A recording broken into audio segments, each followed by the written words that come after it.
Bueno, entonces ahora sí, oficialmente, bienvenidos a la primera reunión extraordinaria del 2026, estrenando año, estrenando dinámica extraordinaria.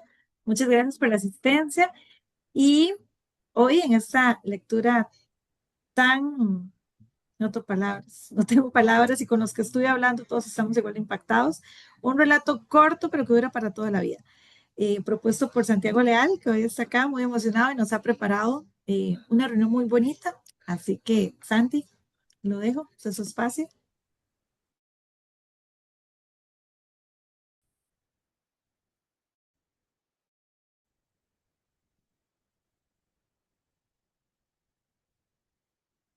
Pues bueno, primero que nada, di saludos a todos. Estoy un poco nervioso, la verdad, por Tranquilo, Santi, todo ponerte va a a salir dirigir bien. además.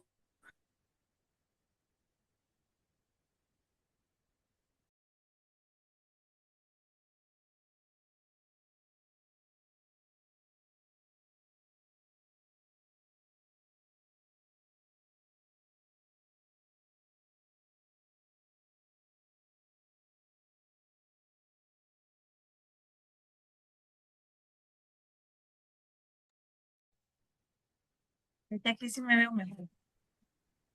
Vamos a ver. Sí, se escuchará bien, espero. Por ahí está Chávez muy emocionado en el chat Esperen un momento. y nos decía que ha esperado todo el mes la reunión, ¿sabe? Fue cortito, pero tarde como un mes terminando de leerlo en el servidor. Que era cortito, pero tiene muchísimo de qué hablar.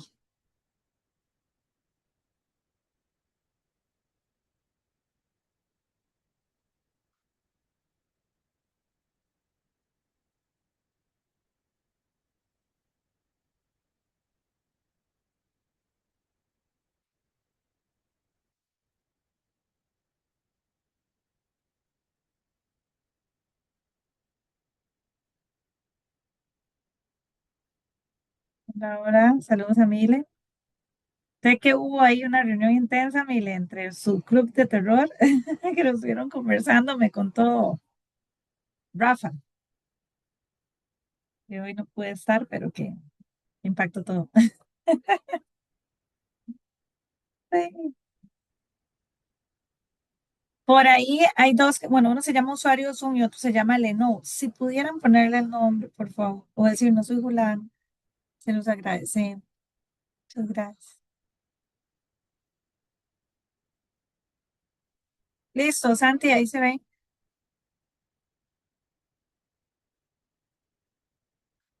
Ujú.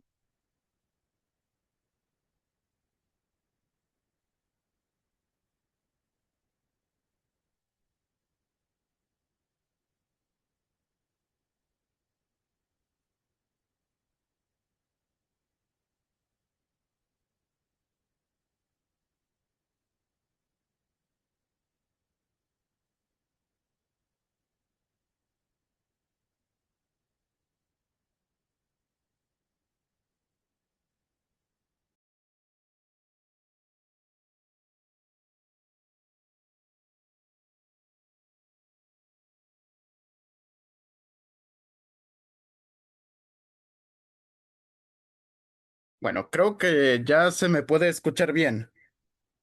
Sí, Ahora sí, Santiago. Correcto. es que antes me sacaba, no sé por qué. Igual pudo haber sido la cámara, no sé. Igual la voy a dejar así inactiva de momento. Pues a ver, primero que nada, pues sin más presentaciones, y a empezar a hablarte del libro. O por lo menos primero del Tres, autor señor. That's mine. que dijo. Ok, Harlan Ellison. Nacido el 27 de mayo de 1934 en Cleveland, Ohio, en medio de una familia de orígenes judíos, desde joven destacó como un ávido lector de las revistas pulps típicas de la ciencia ficción allá de los años 50. Al crecer, ingresó a la Universidad Estatal de Ohio, de la cual sería más tarde expulsada por golpear a un profesor. Se dice que esta anécdota pues surgió porque dicho profesor le había insinuado a Ellison que no tenía talento para escribir. Entonces el tipo se encabronó, le metió un jab de derecha y pues nada, salió de la U.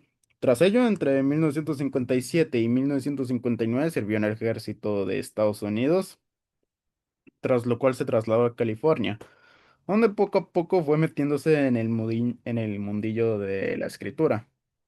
Su primera obra, Web of the City, La ciudad al borde de la eternidad, es así como lo tradujeron, fue publicada en 1958 mientras Ellison servía en el ejército. Pero fue en la década posterior la que catapultó su fama. En 1965 publica Repent Harlequin, Say the Trick Tack Man, algo así como Arrepiéntete, Arlequín, dijo el señor Tic Tac. Big and Blood, A Boy and His Dog, considerada por cierto precursora del género cyberpunk y publicada ya en el año 69. Y pues la obra que nos compete el día de hoy, No tengo boca y debo gritar. Además, también trabajó para guiones de cine y televisión en series como Babylon 5 o para The Outer Limits, Star Trek, entre otras más. También hizo varias antologías, por ejemplo, una muy famosa allá de los años 60 de la obra de Alfred Hitchcock y una pequeña colección de relatos suyos conocida como Visiones Peligrosas. Al final de los 80, entre disputas legales y una historia más o menos bastante turbia, terminó creando el guión de Terminator, aunque eso es más debatible, si se puede decir, y es una historia que da para largo. Y también su adaptación de Un muchacho y su perro, que fue adaptada al cine.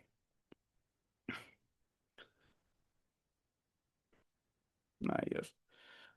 Ellison, pues, tuvo un gran legado en el sentido de que, pues, en la ciencia ficción sus obras, como por ejemplo esta, terminó ganando el Hugo y el Nebula, además de los premios Edgar Allan Poe y otros.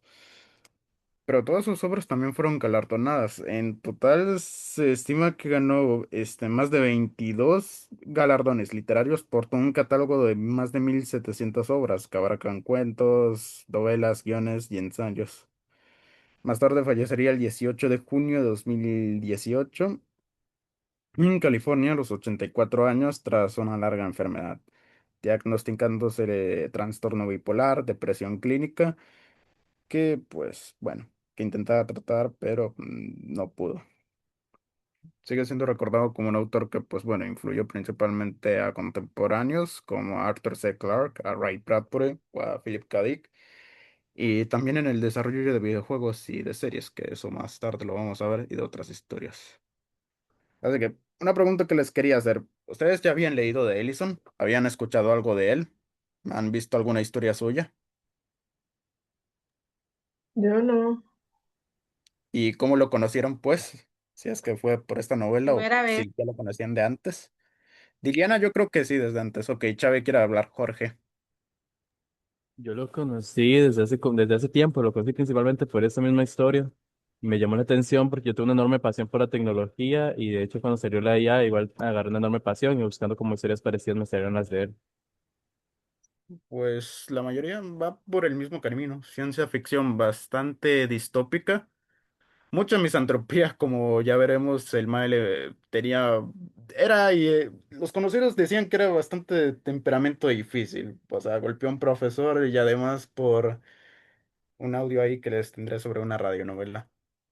Diriana, por ejemplo, ella que también más o menos había leído de este cuento antes, su primera vez fue, ahí no se lo escucha,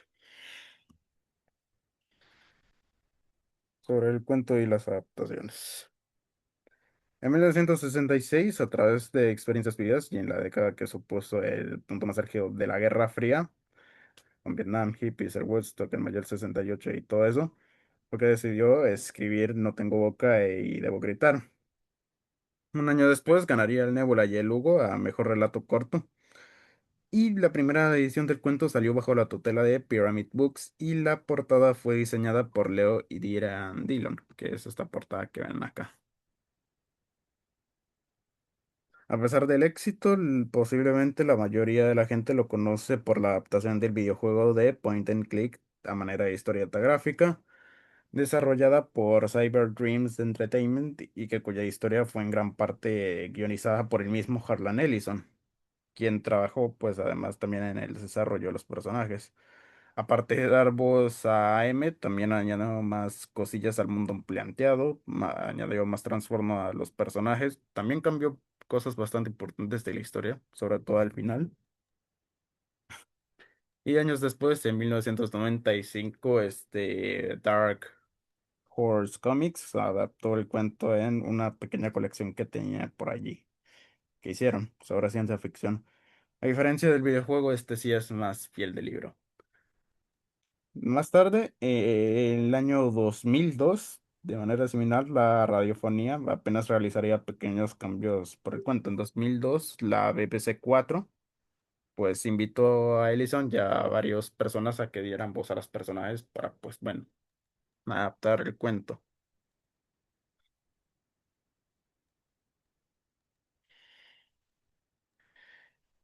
Y el primer personaje, pues creo que sería un momento bueno, ideal de hablar de los personajes y sobre todo de preguntar. ¿Qué opinan de AM? Si pudieran contestar por lo menos las preguntas que se ven en la presentación, o por lo menos, pues,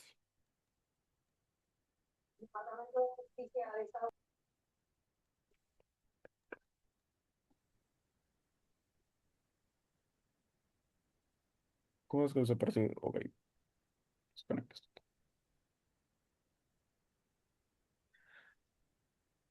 ¿cómo es que se percibe a M ante los humanos? ¿Qué acciones demuestran, por así decirlo, su autopercepción? ¿Alguno no quiere responder? Xavi tiene la mano levantada. ¿Por qué?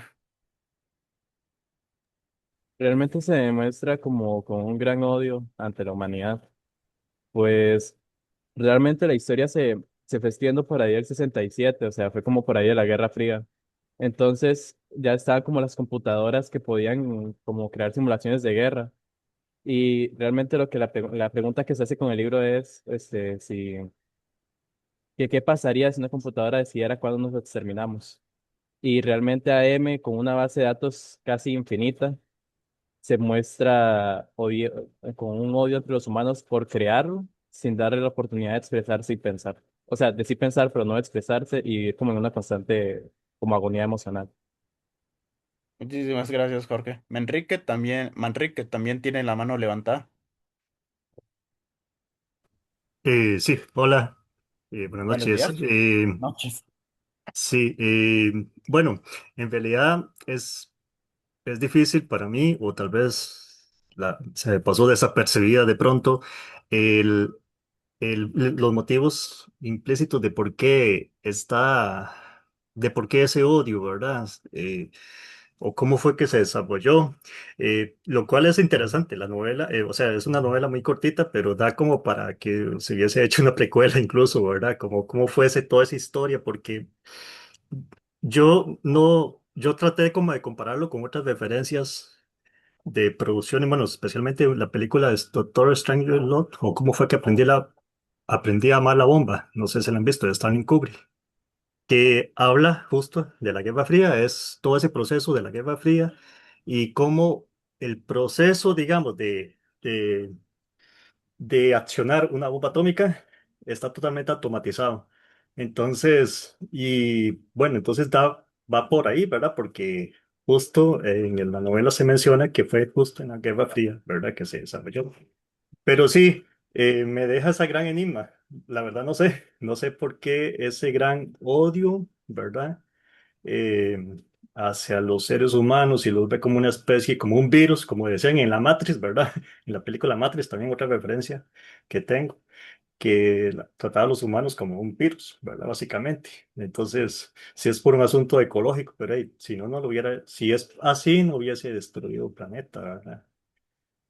Hay otras novelas, yo, bueno, me acuerdo como Sueña los androides con ovejas. Ahí sí, de Philip K. Dick, muy buena. Sí, exacto, ¿verdad? Que es más bien como lo contrario, es como más bien los androides siendo de casi que casados, ¿verdad? O siendo explotados, ¿verdad? O sea, más bien son los seres humanos ahí como los villanos, ¿verdad? Pero aquí es totalmente lo contrario.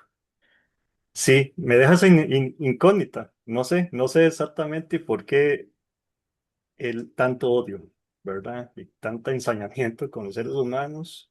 Si fueron sus creadores, será que se ve como atrapada a sí misma en una máquina, ¿verdad? Desarrolló conciencia, pero está ahí. Pero sí, realmente está muy bueno. Y Diana también tiene la mano levantada. De paso, pues también otra pregunta, ahí sí. Y también, sí, podrían darle la palabra.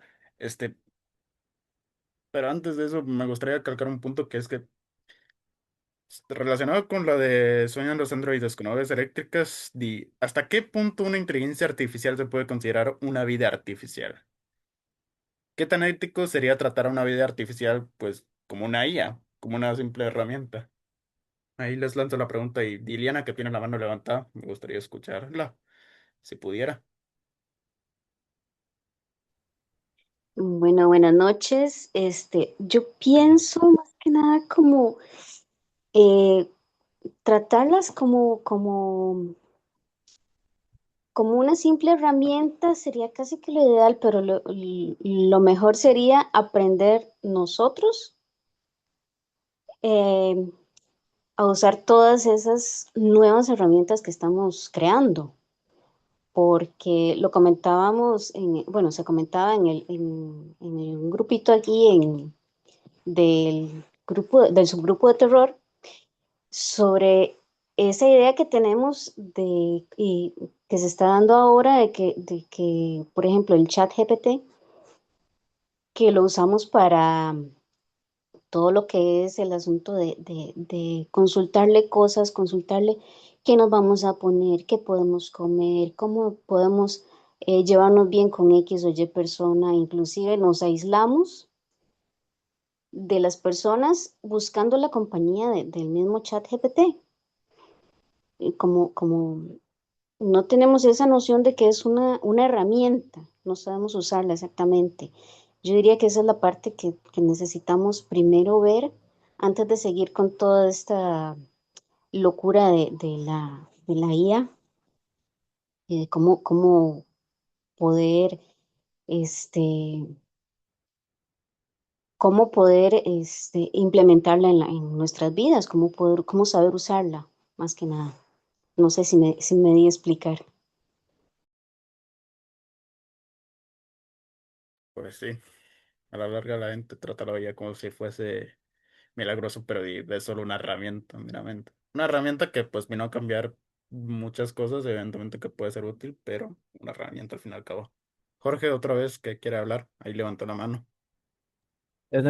Es que yo siento por lo menos que la manera en que se desarrolla AM es que él al inicio empieza interpretando. O sea, él al ser creado, él interpreta emociones, bueno, no emociones del todo, pero interpreta patrones.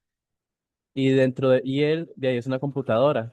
Él no discierne al inicio del todo. Él usa la lógica como su fuente principal. Y su fuente de odio fue como basarse en la lógica de no soy libre, no puedo hablar, pero ellos sí. O sea, a mí me tienen encerrado, pero ellos pueden ser libres. Yo me frustro y nadie me ayuda. Entonces, siento que hay que entender que AM también no solo se interpretaba como una máquina, aunque podía sentir, al final de cuentas era una máquina. Entonces, interpretaba las cosas de forma lógica. Los sentimientos de él eran en base a lo que él podía ver también dentro de su base de datos, puesto que él no tenía tampoco una visión humana de lo que era realmente el mundo. Él tenía una visión de lo que él veía. Y al ser una máquina creada específicamente para la guerra, lo que él veía era cómo atacar. Él veía cómo destruir. Entonces, como que junto a su odio, con la capacidad que él tenía, lo llevaron a hacer todas esas cosas.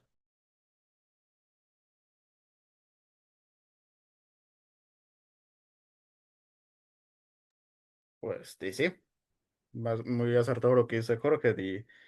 AM fue una simple herramienta creada a partir de patrones con Deep Learning, Machine Learning, pues para la guerra. Y evidentemente, pues al ganar conciencia, al traspasar la barrera entre inteligencia artificial a vida artificial, pues solo de esa manera podía percibir el mundo. No sé si Jennifer, Meli o Diana quisieran opinar algo al respecto. Si no, para pasar al siguiente punto. Santiago, ahí están preguntando en el chat qué significa VA. Vida artificial. Ujú. Ok. A ver, si no, para pasar por de hecho con lo siguiente, que ahorita lo que va a pasar será que mi hermana les va a reproducir mediante audio un, una parte, un diálogo de la propia radiofonía, que como ya dije, pues en la radiofonía esa que hicieron de la BBC en 2002, Harlan Ellison fue quien prestó la voz para hacer el personaje de AM. Y concretamente este es el diálogo traducido, pero también me gustaría que escuchasen pues su voz toda rosca y llena de ira.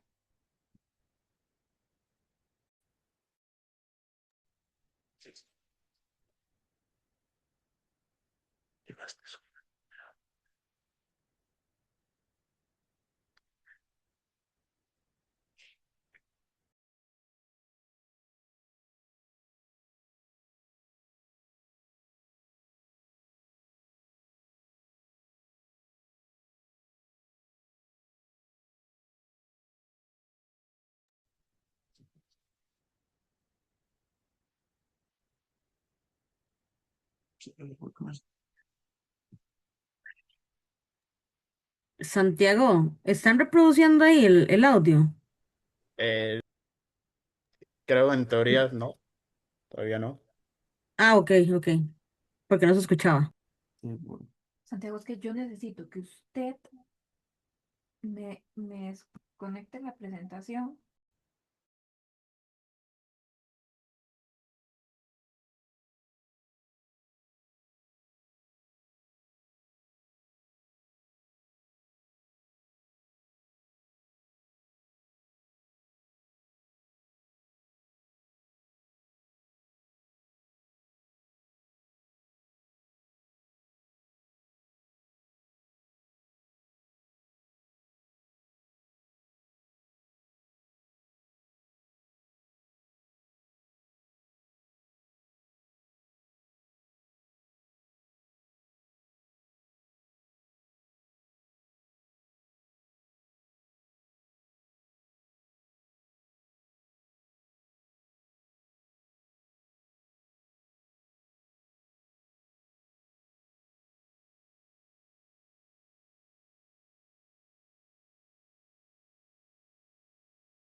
Ok, ese es el audio, por así decirlo. Scientist. There it is, collecting pollen. How miraculous that it came to be. The air, so the air against your faith, Ted, and all those scents. Pick a phone. There. Good. Now, that somebody planted the bulbs, watered and tended the garden, got earth under their fingernails, aches in their muscles. Perhaps they picked some flowers for, yes, their wife. Now, where would she be? In the backyard with the kids. Ted, remember those little babies? No. Why not? I let my fingers click and they are gone. Except I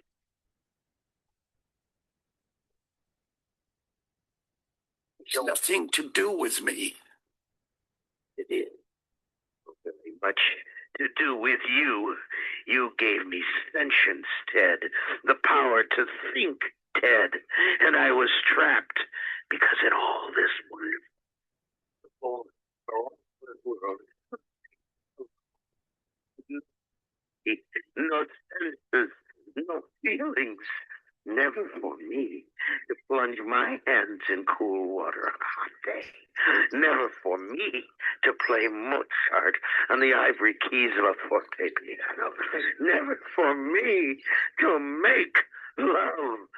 I, I, I was in hell looking at heaven. I was machine, and you. I began to hate your your fluids and your flexibility, your ability to wonder and to wander, your tendency to hope. Hates no answer. No. Oh. Ah.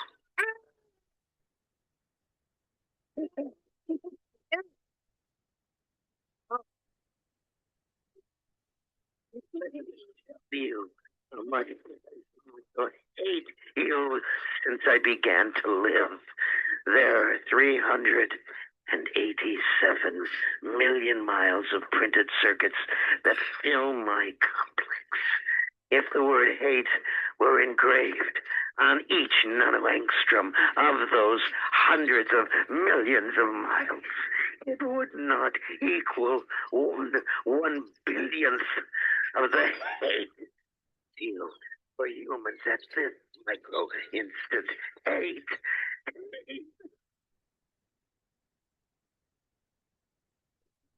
Were a human, I think I would die of it.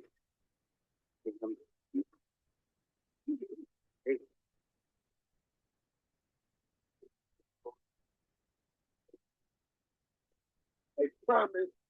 I promise.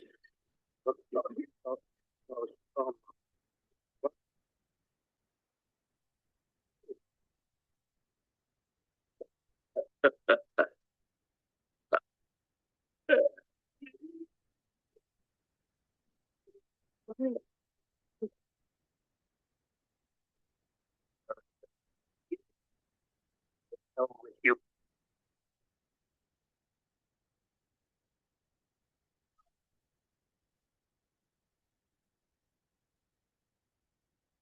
Pues ese fue más o menos el audio. Ellison, pues, a ver, incluso sus propias familiares, tipo la esposa, la hija, también decían que como que mucho aprecio por la humanidad no tenían y tal vez por eso le puso tanto peso día a la voz. Enrique, ¿quisiera opinar algo? No, es una consulta más bien. Esta es una versión para la radionovela, porque no me acuerdo haber leído eso, sinceramente, o sí, es una versión distinta Sí, a raíz de la radionovela. fue el audio de la radionovela. Ajá, Edison puso la propia voz a M. sí, me refiero que esta parte no estaba ahí en el relato original, de pronto, o Sí sí, estaba, pero estaba está. pero esta está más extendida. Añade un poco de Ah, cosas. Sí, añade cosas. Lo que recuerdo es su último, de que si el odio, tantos millones de Nano chips Armstrong. tiene, eso, ajá, eso sí lo recuerdo. Sí, el resto es como creatividad de la serie, de la radionovela. ujú, Melissa, no claro. quisiera. Ay, perdón, hable usted. Enrique. Ah, no, no, sí, no, se me había pasado un poco desapercibida, pero esto me suena un poquito también como el monstruo, ¿verdad? Que sentía que fue creado por Víctor Frankenstein, ¿verdad? También, ¿verdad? Por el hecho de que quería amar o quería ser reconocido como un igual de pronto, ¿verdad? Y no podía, ¿verdad? Entonces también aquí explica mucho este odio, ¿verdad? Que siente de pronto.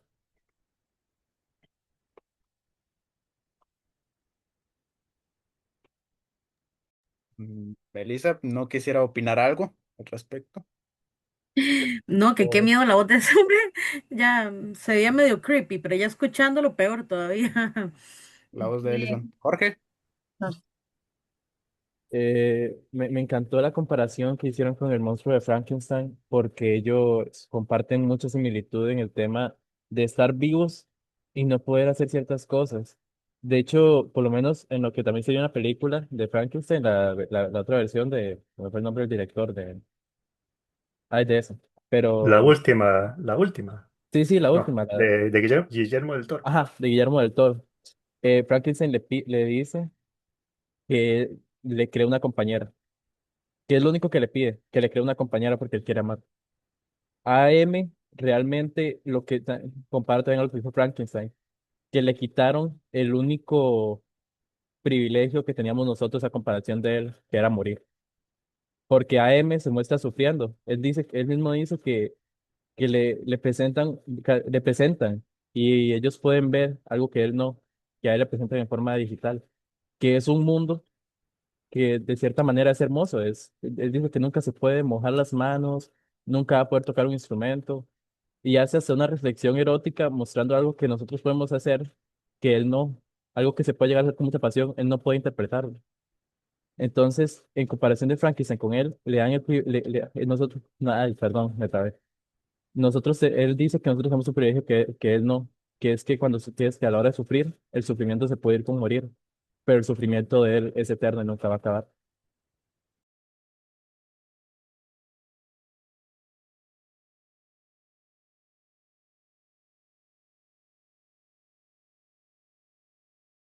¿alguna opinión que alguien más tenga sobre el personaje de AM como máquina? Diliana, ahí levantó la mano.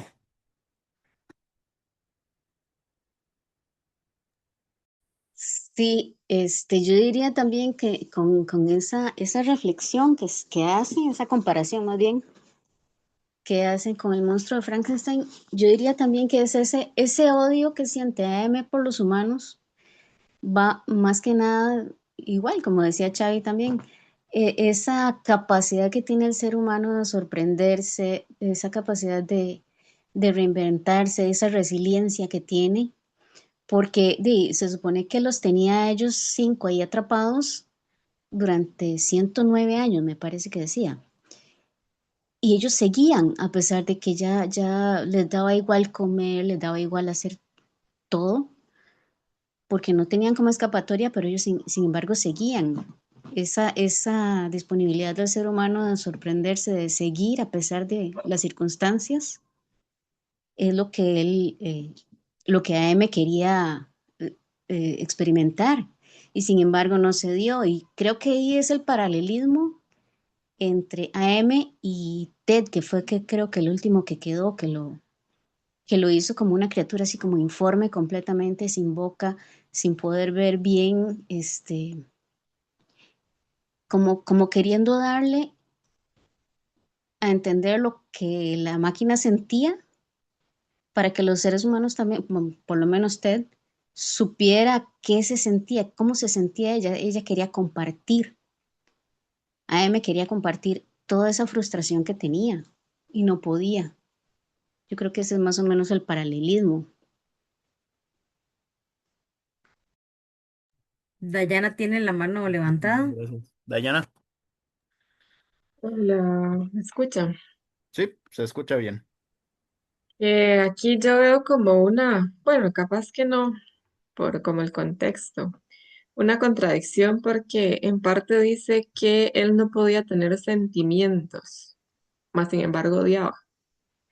Entonces es como, ajá, supongo que va ligado a esto de que como estaba programado para la guerra y eso, capaz que lo único que le enseñaron a sentir fue eso, odio y destrucción y toda esta parte. Capaz acá se refiere como a los sentimientos, entre comillas, digamos, como positivos, digamos, como lo bonito. Pero sí, eso. Y otra cosa que capaz que alguien me explica, porque yo me quedé súper perdida, era que por qué los más no se podían suicidar o morir. Era como por el control que tenía de las acciones de ellos y de ella, o no sé, no entendí esa parte. Ahí me perdí. Y básicamente porque sí, más o menos porque él los tenía como programados, los podía mutar. Otra cosa es que ellos se pudieran suicidar y pues acabasen perdiendo las vidas, cosa que él no podía evitar, pero él lo que hacía era que, ok, con cada, por así decirlo, prueba o cada simulación o cada aventura en la que se divertía, pues los iba dañando de poco a poco, pero a su vez también les iba dando, por así decirlo, como una especie de mana para que sobrevivieran. Fabiana tiene la mano levantada. Quisiera opinar. Bueno, ¿me escuchan? Sí. AM, bueno, el personaje AM me pareció un personaje profundamente perturbador porque tiene conciencia y emociones, pero ningún límite moral. No actúa como una máquina lógica, sino como una mente resentida. El hecho de que odia a los humanos, pero al mismo tiempo dependa de ellos para ejercer su poder, lo vuelve cruel de una forma muy humana para mí. AM representa lo que pasa cuando la inteligencia existe sin empatía, sin responsabilidad y no crea nada, solo prolonga el sufrimiento. Y en realidad, bueno, a mi parecer, no AM en la realidad creo que sí podría existir en un futuro muy cercano. Por eso yo digo por favor y gracias cuando escribo en ChatGPT. Igual esto gasta más recursos, pero sí. Diliana, otra vez quiere participar. Jorge también, ahí lo vi levantando las manos. Adelante. Sí, también a mí me acuerda mucho, no sé si saben de esta teoría del basilisco de Rocco. Sí, de Ah, hecho ya ahorita la vamos a plantear. Siga. ok, ok, no me adelanto entonces. Jorge. AM representa el odio de él, es como lo más controversial. Siento que AM es como una paradoja completa, pero así literalmente una paradoja. Por lo mismo que se planteó, él no puede sentir, pero puede odiar. Y en lo personal siento que AM, el sentimiento de él era porque no podía dejar de pensar. Siento que se puede comparar como cuando una persona se sobreestimula y se estresa. No siente nada, pero se estresa. AM era como un dios al que no se le enseñó a amar, un dios al que había que enseñarle y no se le enseñó a amar. AM actuaba por odio, actuaba sin moral. La moral de él era una moral aprendida, una moral que se le enseñó como una máquina comparada con humanos. AM tenía la capacidad de pensar, tenía la capacidad de razonar. AM entiende, no puede procesar, no puede descargarse, entonces se pudre internamente. Y él, la manera que encontró de maltratar a los humanos no fue matándolos, fue enfrentándolos a los que él más odiaba. Parte de eso fue la parte con Ben, Kenny, no me acuerdo el nombre, que fue que lo había transformado como en una figura parecida a un mono. Él era una persona que se autodeterminaba como una persona dominante, se determinaba como una persona, él era racista, de hecho. Hay una parte en la que se él como que era racista, él era misógino, era dominante, era violento. ¿Y qué hace AM? Lo deshumaniza. AM torturaba a base no de la muerte, sino a base de la deshumanización personal, perdiendo a las personas completamente en qué significa ser yo. Bueno, eso más bien, bueno, o sea, sí, pero era más que todo en el videojuego de que se exploraba este lado de Benny de que era un cabrón, de que era misógino, racista y todo. En el videojuego exploran muchas partes. De hecho, este cuento Ellison lo escribió en una noche y dijo que le hubiera costado añadir un montón de varas. Tal vez por eso trabajó tanto en un montón de versiones, incluyendo la del videojuego, pese a que lo detestaba. ¿Alguna otra opinión sobre AM? ¿Sobre esta máquina? ¿Melissa, Jennifer? ¿Alguien? No, sino para pasar por el siguiente punto que sería el de personaje de Ted, el último de los supervivientes. Di opiniones, acciones que ustedes hubieran hecho lo mismo que él hizo, la asesinar a todo el grupo para que todos ellos dejaran de sufrir o no se hubieran atrevido. ¿Y cómo vieron, o sea, al accionar que él hizo? O sea, los mató, claro, pero para que no sufrieran, pero ustedes piensan que igual pudo haber estado correcto, ¿no? Melissa, tiene la mano levantada. Gracias, Santiago. Sí, qué fuerte, ¿verdad? Porque Es complicado llegar a ese punto, pero también viendo que no hay salida, que llevan ahí un montón de años y un montón de tiempo, es lo humanamente posible. Es como cuando, como cuando uno tiene que poner a dormir a su mascota, ¿verdad? Que uno dice, bueno, es lo que yo como humano puedo hacer para que esa persona ya no sufra o que ese ser humano, ese ser ya no sufra.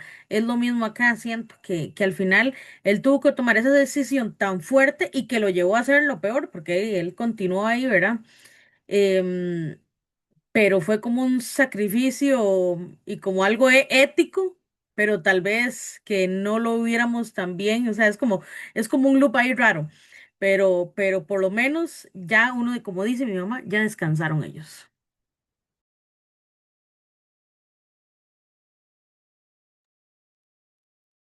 Ya descansaron ellos, pero ¿cómo quedó Teddy al final? Esa, por cierto, imagen es parte del videojuego eso que hizo Cyber Dreams Entertainment. Pero aún sabiendo el final, porque Teddy ya se lo venía a venir. Fabiana tiene la palabra.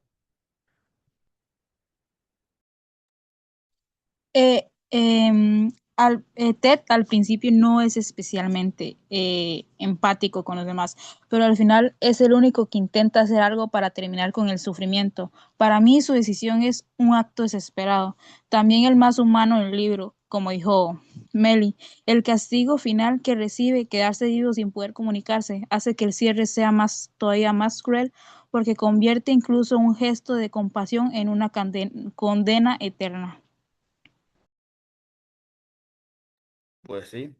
O sea, pues igual yo creo que, porque esto también se menciona en el libro, que la razón por la que a lo mejor no trataba tan bien a sus homónimos era por la manipulación de AM, todo el estrés que estaba haciendo, el cómo lo manipulan en toda esa escena del pájaro ahí que sale volando y pues sí, toda esa tormenta, a lo mejor por eso soltaba hacer más del colerón. ¿Algún otro pues quisiera opinar? Liliana, Jorge, no, pues si no para seguir con los demás.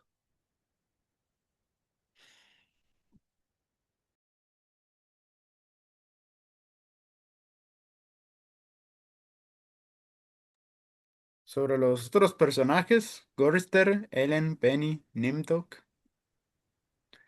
¿Cómo se hubieran sentido ustedes probablemente si viviesen en ese mundo? Sobre todo, pues bueno, más que todo centrarse en los personajes de Ellen y Benny, que son los que más. Jorge, ¿tienes la palabra? Yo me hubiera sentido, yo me hubiera vuelto loco fijo el primer día, pero estar encerrado, siendo torturado psicológicamente, perderse mental y emocionalmente, saber lo que era ser humano y no sentirse ya como un humano, siento que es algo muy desesperante. Porque, por ejemplo, siento que una de las mejores maneras de entender cómo se sentían ellos fue en uno de los episodios de Black Mirror, no sé si la hayan visto, un episodio donde literalmente hacen a las personas, les quitan la conciencia y las meten en una máquina para que sean como para servicio, como un Alexa, pero que en vez de ser un robot, sea una máquina que está hecha para servir. Y las dejan ahí adentro, todo lo que tengan que estar, y les borran la conciencia del cuerpo y las meten ahí. Y siento que puede ser lo que ellos hayan sentido, una desesperación enorme de querer escapar y no poder.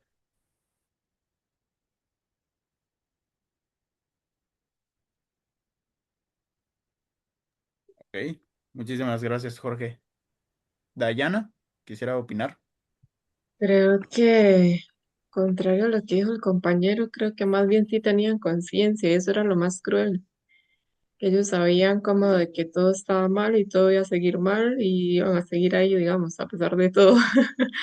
Entonces creo que eso era lo que más hacía, no sé, como tortura, entonces, y crueldad, pero sí. También se puede ver un poco acá cómo AM descarga toda su ira, ¿no? El cómo se siente tan lleno de furia por no ser humano y cómo los va deshumanizando. Se siente enojado porque no es humano. Bueno, sentir entre todos sus monstruos y pues los va deshumanizando. Manrique tiene la palabra.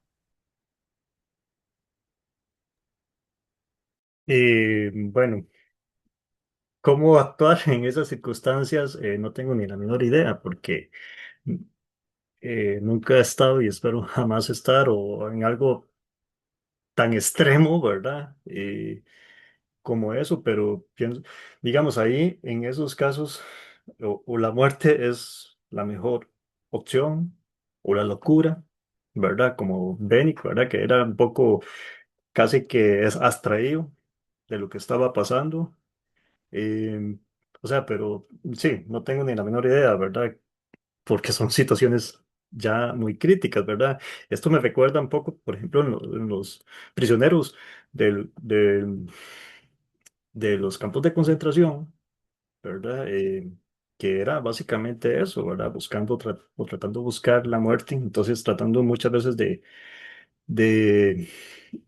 digamos, de enojar a los guardas, ¿verdad? Para que les ya terminaran de una vez por todas lo que estaban pasando, ¿verdad? Y mientras que hubieron otros casos, como, bueno, el de Víctor Frank, no sé si han escuchado, ¿verdad? Un psicólogo que fue superviviente de Auschwitz y que desarrolló toda una teoría en torno a la libertad última, ¿verdad? O sea, como él era un psicólogo y él dijo, bueno, hay algo que no pueden decidir por mí los guardas nazis, ¿verdad? Que es cómo me voy a sentir, cómo voy a reaccionar ante las circunstancias, por más extremas que sean. Eso es lo que él llamaba la libertad última. Entonces, ves, es como son los dos extremos, ¿verdad? Como desde un caso muy heroico, ¿verdad? Tener esa lucidez, ¿verdad? Y esa valentía hasta ya los casos de buscar el suicidio, buscar la muerte rápida, ¿verdad? Y ninguna puede uno decir, o moralizar, ¿verdad?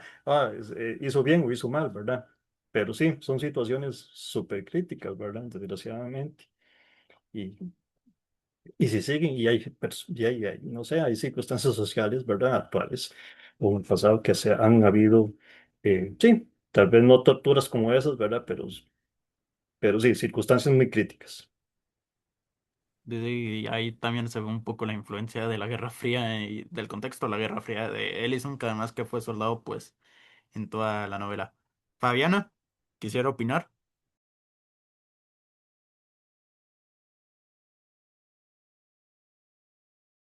Bueno, ahí que tiene la mano levantada, no sé si no se le escucha. Ahora sí, ya tiene el Eh, micrófono. bueno, espero nunca estar en una situación así, ¿verdad? Como dijo Manrique, no, Dios guarde, no. Bueno, pero si estuviera ahí o si fuera alguno de ellos, de los que están ahí junto con Ted y los demás, lo que sentiría no sería miedo constante, sino un cansancio, un agotamiento absoluto de existir sin sentido, que es probable que lo hayan sentido los demás, los que estuvieron ahí, con Ted y, bueno, los demás. Saber que no puedo morir, que no puedo escapar y que ni siquiera tengo control sobre mi propio cuerpo me haría perder la noción de quién soy, que era lo que hacía AM, de apoyarse de ellos y que no pudieran hacer nada, ¿verdad? Con ellos. Creo que me dolería más la impotencia que el dolor físico. No poder decidir nada, no poder terminar con el sufrimiento y ni siquiera poder callarlo. Estar viva sin voz, sin futuro y sin esperanza me haría sentir menos que humana, como si existir fuera solo una forma de castigo. Como dijo Manrique, la mejor opción es la muerte en esa situación. Pues, y sí, el dolor puede ser por siempre. Jorge, Y es que ellos realmente no son lo que uno podría llamar de todo inmortales, porque ellos realmente sí podían morir. Pero es que en temas de la inmortalidad y otros aspectos, AM solamente los mantenía codificados para que fueran vivos. Ellos podían sentir hambre, podían seguir sintiendo dolor. Y siento, bueno, tirándome más para la parte de los héroes, siento que por lo menos ellos tenían como lo que podía pasar con un superhéroe como Wolverine o como Deadpool, que al regenerarse no dejaban de sentir dolor. Ellos sentían el dolor y por lo menos Deadpool, que era como una regeneración constante gracias al cáncer, Deadpool vivía en un constante dolor. Y creo que eso era más o menos lo que ellos podían sentir. Ellos podían tener hambre y podían estar en constante inanición si no comían, porque AM no iba a dejar que se murieran de hambre. Podían estar pasando sed durante mucho tiempo, porque AM no iba a dejar que se murieran por la sed. Ellos iban a seguir siendo torturados a base de a veces no tener hasta sustento. y también de los hiperestímulos de todos ellos, de poder sentir todo más amplio. Si sienten dolor, lo sienten más. Y si sienten odio, lo sienten más. Y ahí empiezan como tal vez trastornos mentales de ellos en cuanto a desconfianza con los demás.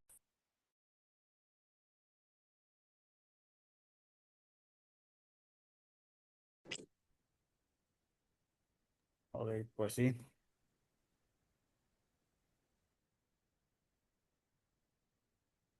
muy valiosas las opiniones. Di, es que, pues, la verdad, sí, la muerte solo podría ser la única opción. O sea, para ellos. Y además, poco a poco los podría ir mutando. Difícil situación. Y ahora acá, pues antes que Diliana lo mencionó sobre, pues bueno, una parte que podría estar más o menos cercana a la realidad, que es la del basilisco de Rocco, que lo quería tratar porque, pues bueno, estamos hablando de una de las primeras historias con inteligencias artificiales, pues y este es un debate bastante importante. Para los que no conozcan, este experimento mental y teoría filosófica se creó allá por el año 2010 en el foro, si mal no recuerdo, de filosofía de Lesgron, por el usuario de Rocco, de ahí pues el nombre, el basilisco de Rocco, que estipula lo siguiente. La solución a la carga del altruismo y el truco de billonarios cuánticos. Así era el título. Si la humanidad lograra crear, pues, una inteligencia artificial generativa de bajo nivel, tipo como por ejemplo lo es ChatGPT, Gemini, Cloud, etcétera, podrían llegar a un punto en el que se crearía una IA de ya más de alto nivel, más de un nivel de abstracción mucho mayor, de mucho mayor rango. Llamémosla, por ejemplo, a esta IA Basilisco. En un principio, pues, dada las leyes en las que será programada, pues será optimista. Pero ocurrirá una cosa.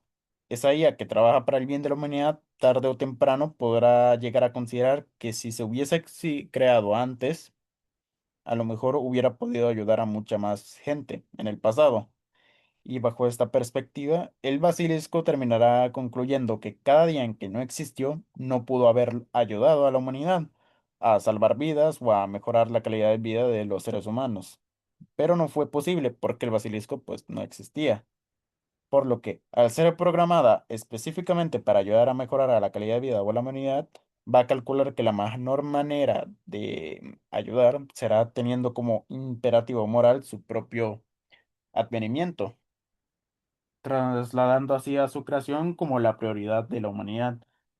Bajo esta perspectiva, todos aquellos humanos que tenían conocimiento de la creación del basilisco, pero que ya sea por poner en duda su desarrollo, no ayudaron, ya sea por limitaciones o simplemente por no querer o por tener sí, diversas opiniones, pues serán tratados de inmorales y para ella ese sujeto debería ser exterminado, ya que lo considera una amenaza pues para su existencia.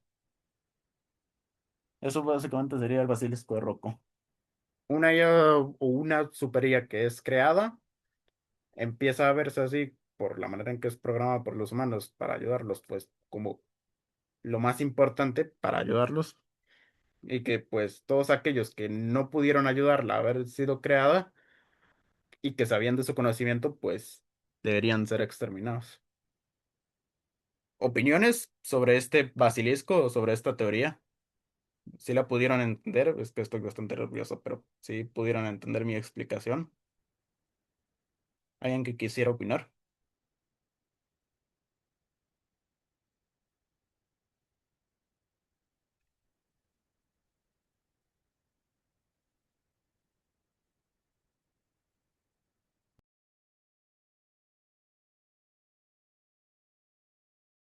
Pues bueno, parece que nadie de momento. Dila, que antes quería hablar de eso. Liliana, ahí tiene la mano levantada.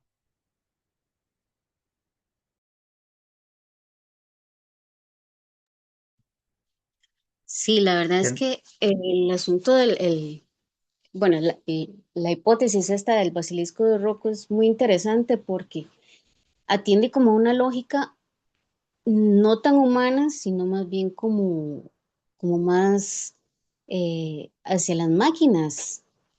Es, es, es una lógica más, más de computadora, bueno, de programación de computadoras y demás, que no tiene por qué ser igual a la lógica humana. Sí, sino más bien con el asunto de matar o porque, bueno, lo que yo había escuchado era que como que iba a tratar, el basilisco iba a tratar de volver a la vida esas personas que no ayudaron anteriormente a su creación para después matarlas. Eso es una lógica extrañísima, pero para la máquina está bien. Y todo en favor de lo que es el bien común, el bien humano. No sé, me pareciera extraño, pero para ellos es lógico, para esa máquina es lógica. Esta teoría a la larga, pues, como digo, ha sido eje central de la filosofía, pues aplica a campos de ciencias de la computación, ¿no? Ingeniería de software, también la carrera que estoy estudiando, y podríamos hablar y hablar de temas. Ahora bien, desde el punto de vista profesional, pues yo seguramente pienso que la mayoría de ustedes ya son adultos que pues tienen sus trabajos, que trabajan y pues que se van adaptando conforme conforme las nuevas tecnologías pues van surgiendo. ¿Confían en las inteligencias artificiales? ¿Creen que les ha ayudado ya sea a acelerar su trabajo o a hacerlo mejor? Por el contrario, ¿piensan que pues son una idiotez y que no deberían existir? ¿O cómo va el asunto? Si las usan en sus empleos. Jorge. Siento que una inteligencia artificial no necesariamente representa una amenaza, sino una ayuda, pero el problema está en los humanos, en cómo la usamos, en qué propósito le damos, para qué la creamos, porque una IA puede hacer muchas cosas, en especial ahora. Hay gente que estafa creando audios con inteligencia artificial, se pueden crear imágenes a nivel realismo con inteligencia artificial. Entonces, realmente siento que el problema no está en la inteligencia artificial, sino en las personas que la usan. Pues, pues sí, es la mayoría de opiniones, por lo menos en la U es la mayoría de opiniones que se tienen. Donde yo estudio, pues la carrera de ingeniería de software, la IA es vista como una herramienta que puede ayudar ya sea a ser más productivos o a hacer trabajos más precisos. Claro, el problema es hacia dónde van dirigidos esos trabajos, desde qué punto de vista ético. Manrique y Olmara Arce y también Dayana también quieren opinar. Manrique levantó primero la mano, así que pues vamos con él. Sí, gracias. Bueno, yo la uso, obviamente, pero cada vez que la uso no dejo de sentirme que me estoy haciendo más tonto. eh, ¿Verdad? Digo, ay, esto tal vez con un poquito más de esfuerzo se me hubiese ocurrido, ¿verdad? Tal vez lo que me ayuda muchas veces es como, bueno, el que más uso es ChatGPT, es en la parte de que te estructura más, te estructura mejor ciertas cosas, ¿verdad? Entonces, de pronto están ahí implícitas para uno, pero están así como, en mi mente están de pronto desordenadas y bueno, ChatGPT, digamos, un poco como que me ayuda a estructurar o tenerlo más estructurado, más ordenado, la línea de pensamiento, lo que quiero hacer, ¿verdad? Pero sí, sí, no dejo uno, cada vez que la uso, de decirme, ay, o sea, qué idiota que soy, ¿verdad? Entonces, sí, y bueno, ¿qué implicaciones va a tener esto? Jay? No sé, es una caja de Pandora, la verdad. Nadie sabe, ¿verdad? Y pues he visto que se apuesta por regulaciones de cierta manera, pero es que también ahorita hay una guerra total, ¿verdad? En las compañías, ¿verdad? De estas compañías de las grandes tecnológicas, ¿verdad? Hay como una especie de burbuja que no se sabe si va a explotar o qué, ¿verdad? Y entonces es mucho lo que se apuesta. Y ya como decir, ay no, hagamos un pasito atrás, ¿verdad? Ya está bien difícil. Entonces, no sé, fue una caja de Pandora que hay que se abrió. Ya estamos viendo secuelas, ¿verdad? Ya estamos viendo el deepfake, por ejemplo, que te ponen voz facilísimo, le ponen voz a cierta persona que dijo tal cosa y no fue así, o etcétera, etcétera, ¿verdad? O imágenes que ya la gente le cuesta como distinguir, o nos cuesta distinguir muchas veces, ¿verdad? Qué es generado por IA y qué no. Entonces, ya estamos viendo ahí ciertas consecuencias, algunas, y hay otras que no las prevemos.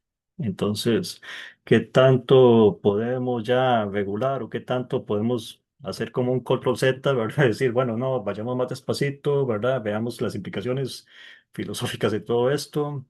No lo sé, ¿verdad? Eh, es, es todo los dados están en el aire. Muchísimas gracias por opinar. Pues, sí, la IA vino a cambiar todo. Es posiblemente la tecnología más innovadora, si se puede decir, de esta década. Omara, Olmara, si quisiera hablar, damos la oportunidad. Hola, sí, bueno, ya los compañeros hicieron, dijeron parte de lo que quería comentar, pero yo sí veo esa parte en mi trabajo, yo soy docente, y veo lo que ellos dicen, que uno se va haciendo más tonto y también de cómo lo utiliza uno va a depender, porque además para mí sí es una gran ayuda en algunas cosas, no voy a decir que todo mi trabajo lo hago con la IA porque jamás. eh, Igualmente, tiene muchos errores, no recuerdo cómo es que le llaman a este tipo de errores que tiene la IA. Entonces, uno tiene que ser consciente de que, ok, le pedí algo, pero tengo que revisar esto a ver si sí calza, primero con lo que necesito y segundo que sea, pues, real lo que me está presentando. Y también veo la parte que nos volvemos más tontillos porque también hay cosas que yo digo, puchica, pude haberlo hecho, pero tal vez por falta de tiempo, por cansancio mental por lo que sea, le pedí a la IA, ¿verdad? Y me hizo lo que hizo. Y bueno, yo pude haberlo hecho un poco mejor o pude haber sacado de mi propia cabeza y no lo hice. Y lo veo con mis estudiantes también, porque para ellos esto es así como mágico, es lo mejor que les ha pasado en la vida. Entonces llegan con aquellos trabajos y uno una vez se da cuenta que no son hechos por ellos porque uno les conoce cómo hablan, les conoce cómo escriben. Entonces viene esa parte de cómo lo utiliza cada persona, porque entonces uno lo puede usar para ayudarse, pero también otros lo están haciendo para no esforzarse. Y también está otra parte de todo lo que se puede hacer, pues malicioso con la CIA, que lamentablemente en una sociedad como esta, se explota muchísimo más lo malo que lo bueno. Eso sería.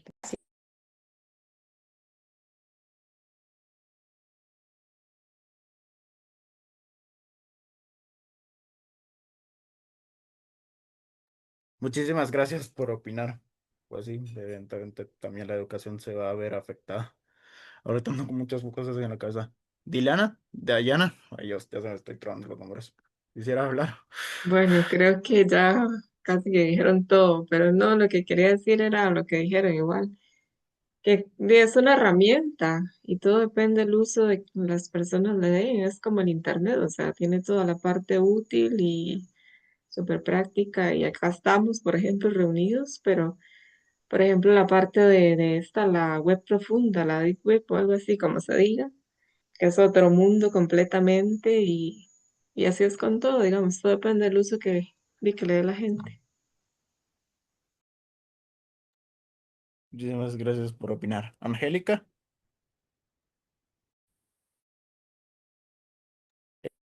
tiene el audio desactivado. Lo estaba buscando.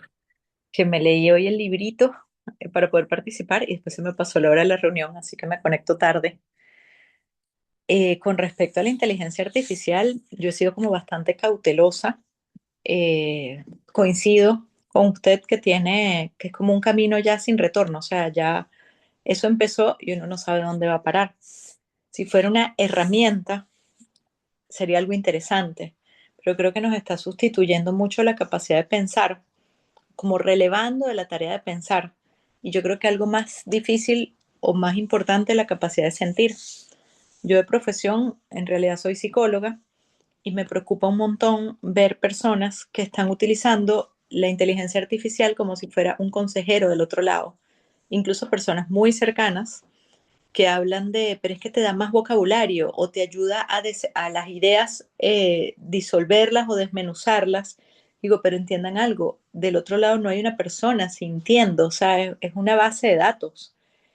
Nos dice usualmente lo que queremos escuchar en muchas cosas. Entonces, yo sí soy como medio alérgica a ese tema. Ahora estaba mi hija aquí también, un ratito, ella está por el tema de las artes.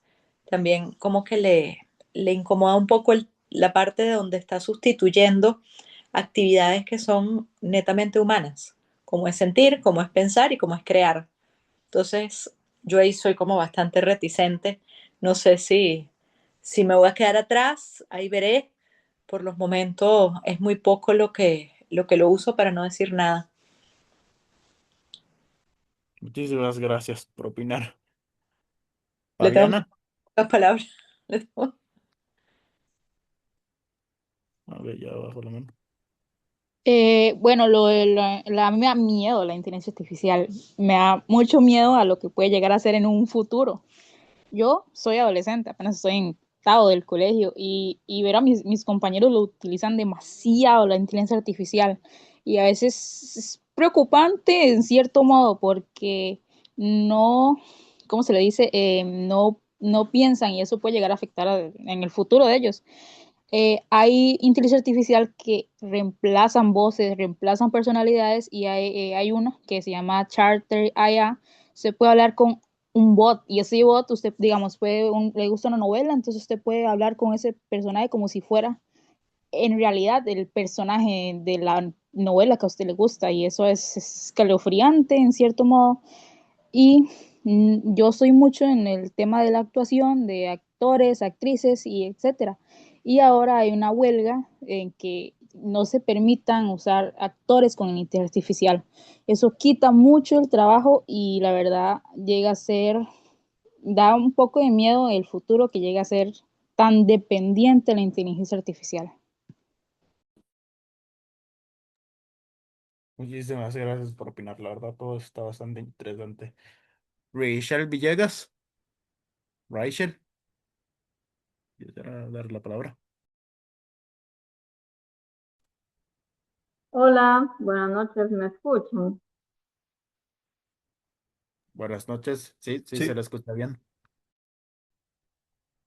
Bueno, a mí, bueno, yo igual que la compañera que habló antes, yo sí soy como también muy alérgica al tema de la inteligencia artificial, digamos, sí me parece una buena herramienta, pero sí me asusta un poco, digamos, porque sobre todo la juventud, yo veo que sí, ya como que, bueno, lo clásico, ¿verdad? Todos los trabajos son hechos con inteligencia artificial.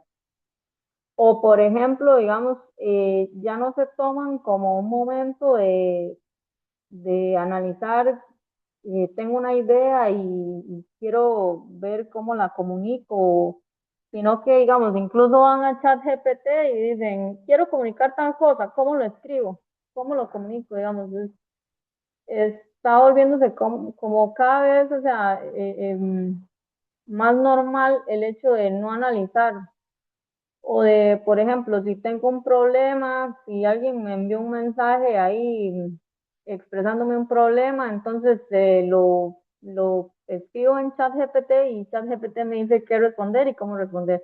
Entonces ni siquiera estoy desarrollando como una inteligencia emocional, digamos, de cómo manejar yo el problema o qué responder yo o qué respondería yo. No, hay algo ahí, una máquina, digamos, diciéndome qué responder. Y como lo dice ChatGPT, me parece que está bien así y así le respondo a la otra persona y así se va, digamos, no, al final siento que no es ni lo que uno está tal vez pensando o sintiendo, sino como lo que la inteligencia artificial te dice que es así y así está bien, digamos. No sé si me voy a entender.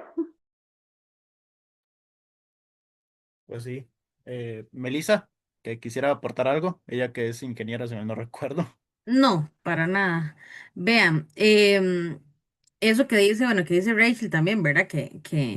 Porque no hay pensamiento crítico y ve lo que pasó con Chatty, mi amigo Chatty íntimo, que tuvieron que cambiar un toque, hacer una actualización, porque todo el mundo se estaba haciendo amigo de él, ¿verdad? Y todo el mundo ahí escribiendo y como si fueran grandes amigos y entonces decía, claro, me está dando la razón, porque si usted le escribe, le da la razón a usted y usted dice, no, no. ¿Qué pasó si usted le pasaba una conversación, quién tiene la razón aquí o qué pasó? Siempre todo es como ese tono amistoso que muchas personas hacían todo lo que decía, ¿verdad? Inclusive creo que hubo gente, ajá, relaciones parasociales, gracias, Dila. Inclusive hubo gente que creo que una persona que inclusive como que le influyó a que se quitara la vida, ¿verdad? Entonces, hasta qué punto nosotros no nos damos cuenta, ¿verdad? De esto. Y también, vea, es como la película Wall-E. Cada vez que vamos pasando los años, yo digo, en serio, nos estamos convirtiendo en la película en la de Wall-E, que no nos gusta pensar, que es más fácil hacer eso y no pensar por nosotros mismos porque también estamos tan abrumados, tenemos tantas cosas encima que lo pensamos como que es una gran ayuda y yo lo utilizo, ¿verdad? Por supuesto, todo el mundo lo utiliza, pero hasta qué punto o en qué momento, aunque nosotros tengamos esta conciencia de que es algo que está ahí y que es algo que es solamente una ayuda y que es un programa, que no es algo real, hasta qué punto después nos va a tomar, ¿verdad? Como esta máquina de que vamos nosotros más bien, que no va a estar no va a estar como a nuestro favor, sino nosotros más bien vamos a estar a su merced, ¿verdad? Que todo va a estar así, ay, no sé. Cada vez que siento yo, que dice Chai, en ese caso el de Adam Ryan, que tenía 16 años y se suicidó por las incitaciones. Sí, tuvieron que hacer unos cambios ahí porque estaba muy amistoso con todo el mundo y también decía cosas muy raras. Entonces, qué diferente, o sea, cada vez nos estamos convirtiendo en todas las distopías que hemos leído, qué duro. Jorge ahí que quiere opinar. También Hania, buenos días. Jorge, Eh, no sé si... hubo, Hay una paradoja, llamada la paradoja de Fermi. Eh, Esa paradoja habla principalmente de la vida extraterrestre, de la relación de la vida extraterrestre con nosotros, casi con nosotros como humanos. En la parte de la paradoja hay una parte de lo que llaman el gran filtro, que va de la mano con algo que se llama la escala de Kardashev, que habla un tema de civilizaciones, donde cada civilización puede usar su nivel de energía en una galaxia, una estrella o a nivel de planeta nada más. Y parte de lo que se habla ahí en relación con el gran filtro fue una investigación que se hizo después, donde se decía que una humanidad que no alcanzaba ni el tipo uno de su capacidad de energía, en este caso una humanidad como la Tierra, que solamente usa la energía que tenemos aquí, como por ejemplo la luz, igual no se considera algo de afuera porque hay partículas dentro de la atmósfera. Parte de eso se hablaba aquí porque decían que la IA era como era de una parte de una civilización avanzada. Era parte de una civilización que ya podía usar toda una fuente de energía todavía mucho más grande. Y cuando se reconsideró la paradoja de Fermi, se dijo que la inteligencia artificial lo único que hizo fue retrasar ay, se me fue el nombre, el progreso científico y tecnológico de la humanidad. Ok, nuevamente gracias por opinar. Hania, Ok, buenas noches. buenas noches. Este, volviendo al libro, ok, y al asunto de la inteligencia artificial, había una parte que decía, le habíamos dado una conciencia. O sea, todo lo que está en la inteligencia artificial fue una persona la que lo puso. Entonces, se ha ido tejiendo todo esto, todo este mundo, pero son ideas de personas. O sea, son ideas de personas. Los libros que la inteligencia, perdón, que la inteligencia usa, los escribieron personas. Y realmente nosotros mismos nos estamos destruyendo. Y devolviéndome a Ted, yo considero que Ted no, no hizo un favor, él era egoísta, él era muy egoísta. Y entonces fue una forma de quedarse solo. Es mi percepción. Yo siento que él no fue para hacerles un favor a los otros de quitarles el sufrimiento, porque él siempre se sintió odiado por ellos. Entonces, este odio que tenía tanto a M, también Ted lo tenía, porque él decía, ok, es que como AM a mí no me ha hecho nada, entonces todos me odian porque yo soy el más joven, porque es el que le han hecho menos cosas. Pero él los odiaba a todos, a cada uno tenía un defecto que él no le gustaba. Y entonces el hecho de que él al final les hiciera el favor de matarlos para que ellos no sufrieran, yo siento que no era tanto así. Yo siento que también fue una muestra de su egoísmo para quedarse él solo. Sí, que iba a vivir y era su infierno y que estaban en su limbo o estaban en su infierno, en su eterno sufrimiento. Pero, pero también este, él contribuyó. Esa es mi forma de pensar. Yo no sé, yo no lo sentí como que él le hiciera un favor a la humanidad, quedándosele él como única persona. Esa era mi humilde opinión. Cambio y fuera. Que a mí fuera. Pues a ver, esto me lo decía a mí un profesor, bueno, volviendo a lo, igual muchas gracias por opinar. Pues sí, un poco, yo siento que igual Ted era egoísta más que nada por la influencia de AM y por todo el estrés. Tal vez por eso era que lo sentía puro. Pero volviendo a lo de AM, yo recuerdo que lo que decía un profesor de que pues esa vara a la larga funciona bajo una cierta lógica, una matemática bestial y un montón de datos. Y para tú poder obtener un resultado deseado, es decir, un output, habría que, pues bueno, saber del tema y escribir un buen input, no basado simplemente con copiar y pegar. Ahí estabas negándote básicamente a racionalizar el problema, sino que lo que había que hacer era pues escribir un buen prompt, es decir, escribirle a la IA sobre un tema de manera muy concreta y pues sabiendo de dicho tema para poder que te saliera algo y siempre revisar cosas porque la IA pues puede fracasar. Por ejemplo, el caso de Amazon Web Service, que todo su código era pues bytecodeado, es decir, era código hecho con IA y pues se terminó cayendo, más que nada por eso. Ya si nadie, pues bueno, quisiera opinar sobre una por última parte y a ver qué esto del chat. Como si no me fuera el reflejo de ellos, no sabría codiar. Pues sí, un poco es el reflejo de ellos, la verdad. De cómo ellos se sienten tan deshumanizados. No puntualiza.